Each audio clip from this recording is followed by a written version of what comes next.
میرے وطن اے میرے وطن اے میرے وطن اے ایک چھپر میں بیٹھ کر کے اس زمانے میں چند بچوں کو اللہ کا قرآن پڑھاتے تھے، تو ان ظالموں نے جھونپڑی والے بخشے نہ اور بڑے بڑے مدرسے والے بخشے نہ، جھونپڑی میں پہنچ گئے وہ انگریز ایجنٹ، اور جا کر کے کہا کہ حافظ صاحب یہ تمہارے خلاف وارنٹ ہے کہ بھئی کیا لکھا ہے اس میں یہ لکھا ہے کہ جتنا قرآن کریم کے نسخے آپ کی مسجد مدرسے میں یہ ہمارے حوالے کرو، ہم انگریز کے خزانے میں ان کو جمع کریں گے، ان کو اور بات بتائیں گے بعد میں، پہلے یہ لاؤ۔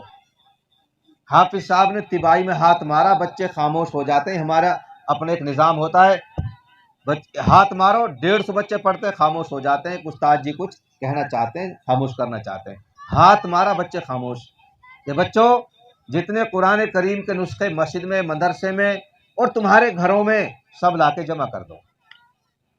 سارے قرآن کریم نسخے جمع کر دیے، انہیں چادر پھیلائی، تہبتیں جمایا، گٹھڑ باندھے، سر پہ لاد کے چل دیے۔ جب مین دروازے پہ پہنچے تو حافظ صاحب نے کہا کہ بھائی ایک بات سننا، ذرا واپس آؤ۔ ان کو واپس بلایا، واپس بلانے کے بعد ان کو بٹھایا، بیٹھو بھائی بیٹھو، بیٹھ جائیے، دوبارہ بیٹھو، بیٹھ جائیے، بیٹھے۔ ایک بچے سے کہا پڑھو بیٹا پہلا پارا، دوسرے سے کہا دوسرا پارا، تیسرے سے تیسرا پارا۔ اسی طرح حافظ یعقوب صاحب سہارنپوری رحمۃ اللہ علیہ نے 30 بچے کھڑے کر دیے، ایک ایک پارا تقسیم کر دیا، اور قرآن کریم کہاں بھائی؟ گٹھڑ میں بند، گٹھڑ میں بند۔ 30 بچوں نے 20 منٹ میں پورا اللہ کا قرآن سنا دیا۔ پھر حافظ صاحب نے فرمایا اب جاؤ، ہماری طرف اجازت ہے، لے جاؤ یہ قرآن کریم کے نسخے۔ ارے بیوقوفو نادانو، ان کاغذوں کا نام قرآن نہیں ہے، قرآن تو وہ ہے جو ہمارے سینوں کے اندر محفوظ ہے، لے جاؤ کاغذ، پھر چھاپ لیں گے، لے جاؤ۔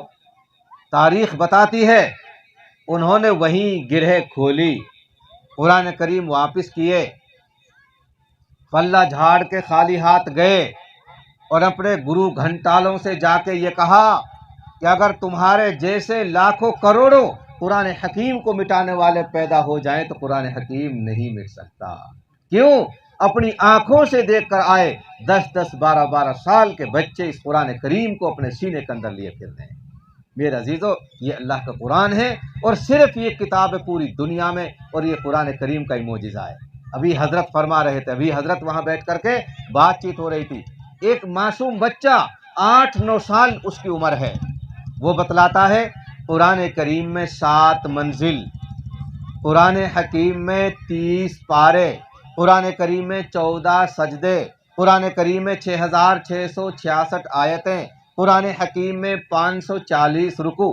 ایک ایک بچہ اور آیت نمبر بتلا رہا ہے، رکوع نمبر بتلا رہا، پارا نمبر بتلا رہا، سورت نمبر بتلا رہا ہے۔ یہ کس کا معجزہ ہے بولو بھائی؟ قرآن حکیم کا معجزہ ہے۔ ورنہ دنیا میں کوئی کتاب ایسی نہیں کہ جو چھوٹی سے چھوٹی جس کو کوئی حفظ سنا سکے، اور قرآن کریم آپ سب نے دیکھ رکھے، آپ سب مسلمان ہو، کتنی موٹی بڑی اللہ کی کتاب ہے، اور 8-8 10 سال کے بچے اس کو سینے کے اندر لیے پھر رہے ہیں۔ یہ قرآن حکیم کا ہی معجزہ ہے، اور یہی حفاظت کا ایک طریقہ ہے۔ آپ نے تو صرف قرآن حکیم ایک طرح کا پڑھا جو آپ کی مسجدوں میں ایک طرح کا ہی پڑھا نا، ایک طرح کا نہیں ہے قرآن حکیم۔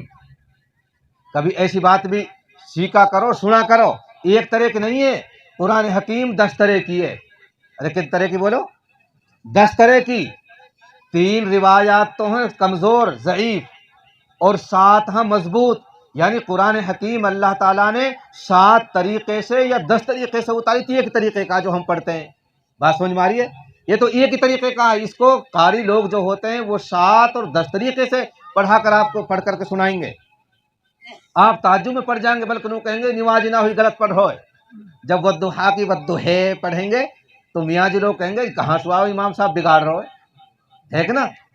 تو اس طرح قرآن حکیم کو اللہ تعالیٰ نے 7 طرح سے نازل فرمایا۔